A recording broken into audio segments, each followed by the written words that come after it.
Are you comfortable? Are you good? Thank you for the water. But yeah, it is June, late June here. And do you mind if this is a little kind of poking me in the butt. I was just I brought my own if you don't mind. It's a little butt pokey. No. So this is just I got this at Costco. It's a nice one. It's got a little table for me, so we can just hack that up right there. I got mine at Lowe's. Yeah. No, that's all right. Yeah, it's much better. I'm not an exclusive Costco member, but all right. Well, I'm glad that's better. So yeah, no, thank you for having me. Don't want you to not be comfortable. You're much higher than I am now, so that feels well. I think it's appropriate. It's a power move. Yeah. Thank you for tuning in to Garage Program. I'm your host, Justin Ledlow. Today's sponsor is Chernobyl. Enjoy a nice vacation at the world's foremost nuclear facility. Don't mind the radiation sickness. Enjoy this once-in-a-lifetime opportunity. My guest today is improv comedian and engineer of some kind. Please welcome to the garage, Justin Kizer. Hey, everybody. There you go. Your name is Justin. Yes. How is that spelled? Justin. Oh, okay. You got that? Okay. I had it wrong. Yeah, no, it's okay. All right. Did your family ever call you Jason Justin? Not my family, but random strangers and coworkers who I've worked with for a long time. Yeah. And I get Jason, I get Josh, I get Justin, which is correct. I hear that you are from Texas. That's right. I am from Texas. I'm originally from Houston. Houston, Texas. I went to Houston once. So it's very flat and very hot. Yes, that's what it is. It is like textbook definition of concrete jungle. It's very flat and very hot and very big. Was Texas in the Confederacy? Yes, it was, and actually, like some of I think the battles or some of the last battles were happening like in Texas. Yeah, so not necessarily a proud part of Texas's history, but yeah. What is a proud part of Texas's history? Oh, well, I mean, a lot of people would say the Alamo, right? What's the Alamo?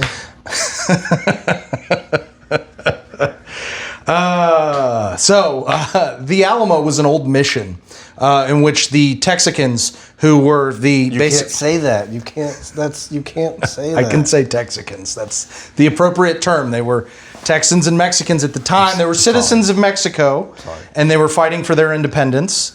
And they held at the Alamo, and they held a last stand, and they died to a man. Right. I think they let a rider out to let the news go to Sam Houston and the Texican army. But where is that man now? He is dead. Oh, so you came from Texas. How did you get to Huntsville? I got to Huntsville by way. Boy, are your arms tired. There's rum in this. So how did you get to Huntsville? So I got to Huntsville through a colleague I used to go to grad school with. Helped me get a job at a company here in Huntsville. Boy, are your arms tired. I mentioned that you are a improv comedian. How did you start doing comedy? Started doing comedy, took a... we had somebody from the Groundlings when I was working in LA come and do a corporate workshop. Yeah, and so I got bitten by the bug there and then just kind of started doing stuff. Took classes in Austin before I made my way here. Am I boring you or are you going to huff paint now? The Groundlings, that's the home of famous improvisers such as Will Ferrell and more. Great list there. What you could contribute. Yeah, and more. Yeah, no, I agree. Okay. I didn't say I knew who was at the Groundlings. Oh, you don't know no. who was at the Groundlings. So you did a corporate workshop, and you were like, hey, these people got paid to do improv. I'd like to get paid to do improv. And yeah, I mean, it wasn't about the paid thing. It was just that it was fun. Am I getting paid for this? Yes. How much exactly? That will be determined by how many views it gets. Oh, okay. Do you think that being an improviser makes people trust you less since you're just making stuff up all the time? No, actually the opposite. I think being an improviser, it teaches you how to listen. And so I think I'm able to actively listen to people more and also make them laugh, which kind of endears me to them. So I actually think it makes them trust me more. That was a bad question. Oh. But it helps with listening. Yeah. Do you think being an improviser makes people trust you less since you're just making stuff up all the time? Yes. I'm sorry about all the flies. That's okay. I mean, we're filming in your garage. In a garage. In mid-June. In June. End of June. At 4 o'clock when the sun is at the highest. I believe they call that a zenith. Yep. And see, I'm not that dumb. Have people been telling you you're dumb? All my life. Really? Yeah. Well, that's not nice. No. People generally aren't nice to me, so I just kind of deal with it. And it's made me the man I am today. You run a show called Improv Against Humanity at Shenanigans Comedy Theater, which is a show that is based on the card game Cards Against Humanity. Do you have a problem with humanity? Generally? Kinda. Name one problem. We're kind of destroying the environment on this planet. Kind of? I mean, yeah, you're right. In different levels, we quantifiably are. What other card or board games do you think would make for good improv shows? A lot of them, honestly. Most card party games, I think, are just improv games. There's one that's really fun, get it, viewer, called Snake Oil, where you get 2 cards which give you 2 random words, and it makes you try and sell things to people, like a rubber snake. So if I were to give you 2 random words, like you basically have to think that it's like a product. Yeah. And you're selling it to somebody. Yep. So let's do cotton hammer. Cotton hammer. Ladies and gentlemen, have your hammers been a little too hard lately? You drop them on their toes. They hurt. That's a problem. Tried a mallet, still doesn't work? Well, let me introduce you to the cotton hammer. Not only will you not hit your thumb again when you're nailing in something, but it'll be something that's always easy to find in your garage and won't set off a metal detector. Cotton hammer. Very good. I think I would buy a cotton hammer. Yeah. So Improv Against Humanity, been doing that at Shenanigans for a little bit now. Yep. Tell us a little bit about how that show operates. Yeah, so that show operates, we basically kind of distribute when people come in and buy their tickets. We will give them cards. They get a little packet of cards. They come in. We put a prompt up on the screen. They all submit a card against that prompt. Our improvisers gather those cards from their audience. They pick their 8 favorites, and then the audience will choose among those 8 favorites what they want to see as a scene or a series of scenes.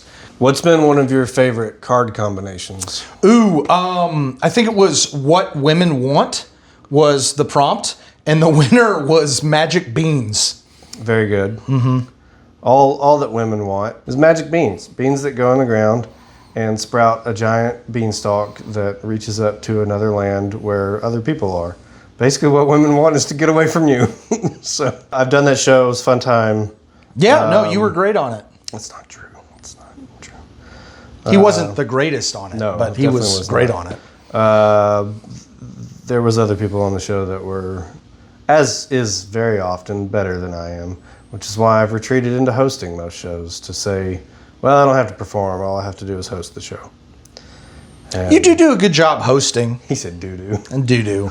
I do. I enjoy hosting. I think hosting is fun. It's a fun thing. And there is a performance aspect to it. 100%. Like, it's not like I'm just up there not doing anything. Like, I do, have to still, you have to engage with the audience and make them laugh. Yeah. And transition from like one thing to the next.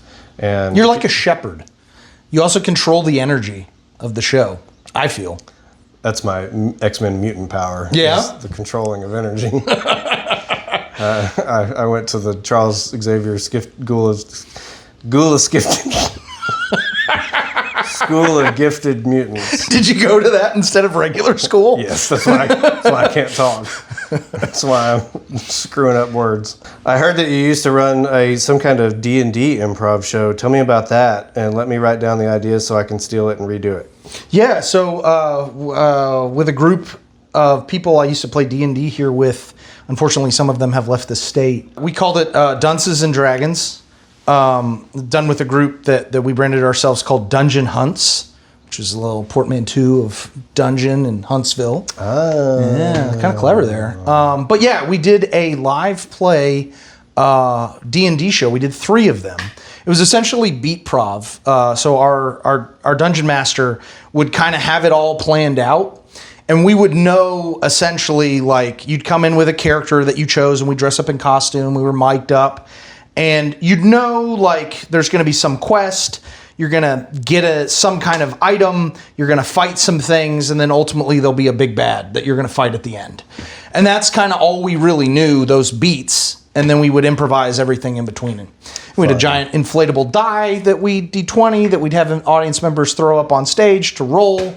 So we'd roll to hit or for, kind of critical checks if we were doing certain things as determined by our DM. It was a great show. We sold out 3 shows. Nice. It was a good time. It was just, unfortunately, it was too much work on our DM. And so we just kind of stopped doing it. So I will give, this will be the second time, 2 episodes in a row, I've mentioned Ethan Mitchell's Castle Council here in Huntsville. Yeah, that's a great show. I got to give props to Ethan because the amount of having to keep up with the world that he's built. And I will say, it's not like they get into super deep lore or anything like that, but he does still have to maintain a world. And I was in that show once. I've seen it a few other times, and I've always thought, how do you keep up with all this? Yeah, no, that's insane. I agree. Props absolutely deserved. I was on that show once. I did a paladin that was inspired by Hank Hill, and it was really fun. What did that sound like? Oh, it sounded like this. He does a great job of blending kind of live play D&D without putting too much effort on himself that he can't regularly do the show. So props to Ethan, props to that show. It's a great show. Check it out if you haven't already. We'll be right back. Yeah, rolling. 102, take 2. Ah, the French. What's the first thing that you would do if you won the lottery? Probably contact a lawyer. That's smart. I've always heard you don't tell anybody. Don't tell anybody you've won. Just put that ticket in your pocket. Probably shove it up your butt. But keep it in a safe space. I wouldn't shove it up your butt. You might get a paper cut. And then go to a lawyer, an accountant. I'm getting a little bored. I'm sorry. I brought something with me if you don't mind. Oh, okay. Sure. Yeah. We are in a garage, so, I figured I'd do a little project. I'm a busy man, so. Well, you have to multitask. Yeah, that's you part do. of being an improviser. It is. Knowing yeah. what to do with your life is being able to exactly do certain things. And hey, DeWalt. Hey, DeWalt boys. Hey, DeWalt, sponsor this video podcast thing. So, all right, well, I guess I can keep the interview going, if that's cool. Maybe. Yeah, it's cool with me. Possibly, okay. We once made a video where you were in an inflatable T-Rex costume walking around downtown all day, and you got really hot and almost fainted. Yeah. Do you forgive me for making you do that? No. Oh, okay. Oh. It was fun, though. It was a very fun time. I was dressed as a hot dog. That was to promote a show that we were doing around Halloween. And a lot of people in Huntsville that were downtown didn't really seem to give a shit that we were doing it. Not really, but they did. Kids did enjoy the T-Rex costume. Kids enjoyed it. The The bad thing was we were doing a show that was not for kids. So it was kind of like, all right, cool. We're here to promote this thing, but you can't come to the show. Do you need some wood glue? No, I'm good. All right, that's fun. Well, What else do you do outside of improv and other comedy things? Yeah, really gotten into pickleball recently. It's a good time. That's a really niche sport that no one does, right? Yep. Nobody's ever heard of it. And so it's one thing that I wanted to, kind of get involved with because it's so niche. You ever been to the Atlanta airport? Yeah. I lived in Atlanta for a couple years. Where at? There, I made you a table. Oh, you made me a table? Yeah. Oh, one of the legs fell off. No, it's working as intended. I love it. No, hold on. Let me fix it for you. Okay. I just figure, you need furniture for your guests. Yeah. And so I thought it might be nice to make you something. Well, you didn't know this because you haven't seen the one that we just recorded, but this cup right here came from KB. So this is a new tradition, is to bring me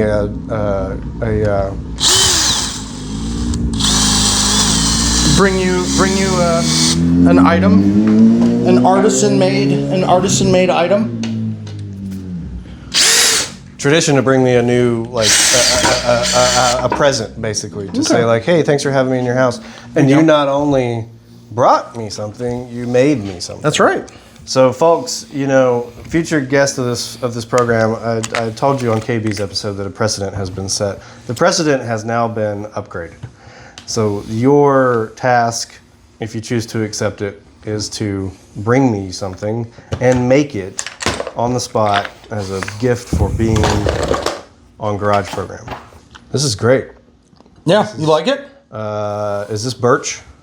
It's plywood with oak for the legs. Oh. Mm-hmm. Okay, plywood with oak legs. What are we doing to make the bank and to pay for the house and the things? Make the big bucks. Well, I am an engineer by trade and training, but I've recently gotten into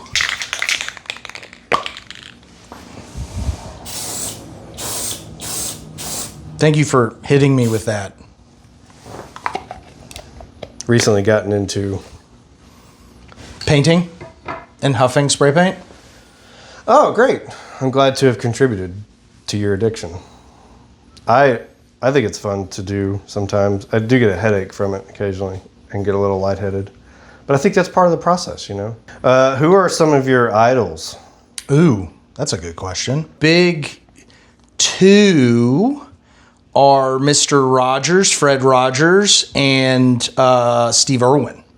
Crocodile Hunter. Very, very, very good gentleman. Mm-hmm. Steve Irwin was a classy Aussie. Yep. Very classy Aussie. And then to add a comedian in there, I would say Robin Williams. Yes. Okay.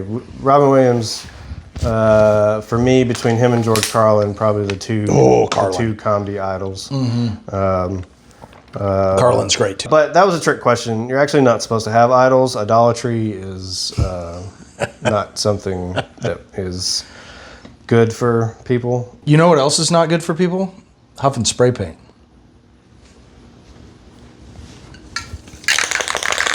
What's the hardest time you've ever laughed? Oh, goodness. I don't know, but one of the hardest recently has been watching Tim Robinson's I Think You Should Leave. And all I will say is the hot dog sketch. Yes. That sketch came out of left field for me and was a delight. The one that came out of left field for me was the doggy door, the Doorman doggy door. Yeah. When he said, I haven't been sleeping well since a dance instructor flipped my wife in front of me. I was in tears. I had to like pause the show and come back because that one got me. Otherwise, hardest time I've ever laughed, and I will never forget this as long as I live. Because even like me and my dad still joke about it. When I was a kid, before I could drive, I was somewhere with him. We were going. We used to live in Meridianville, and we were going to Huntsville for something. So we took some back roads, and there used to be a lot of like cow pastures and stuff out there. So we passed by this cow pasture, and I'm just looking out the window, and all of a sudden this cow starts to pee. And I don't know if you've ever seen a cow take a piss. It is a waterfall of just whoosh. So 9-year-old Justin sees that and is like in tears. And my dad is like driving, like he didn't see it, and he was like, "What's going on? What's wrong with you?" And I finally like got my shit together to say like, "I just saw that cow pee."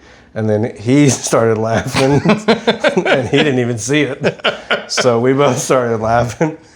And then another time, I think the most times I think I've laughed the hardest in my life has been with my dad, which is weird. There was another time when we were kids, when we were going to school, and it was very cold. So he'd gone outside to start the truck up and everything. Me and my brother went and got in, and then he went back inside for something. Came back and got in the truck and just goes, "Brr, shit." And for whatever reason, we thought that was just hilarious. And we still, like, even like to this day, when it gets cold and I'm with him somewhere, I'll just look at him and go, "Brr, shit," and he'll start laughing. So good times. That's great. Good times. Yeah. Do you love your dad? I do. That's good. I do. Hey, audience, you should love your dads. Oh, boy. Well, do you have any questions for me? Yeah, I do, actually. What is it being the third funniest Justin in Huntsville Improv?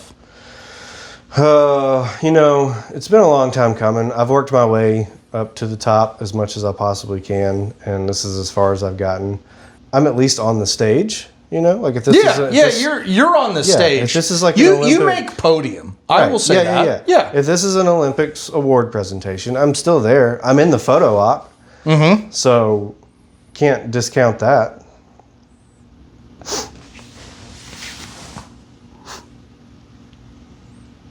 The truth hurts, but it will set you free. That's all the time we have for today. My name is Justin Ledlow with Good Game Comedy, and this is my guest Justin Kizer, and he's a comedian around Huntsville. So go check out his shows at Shenanigans Improv Against Humanity, and thanks for being here. This was fun.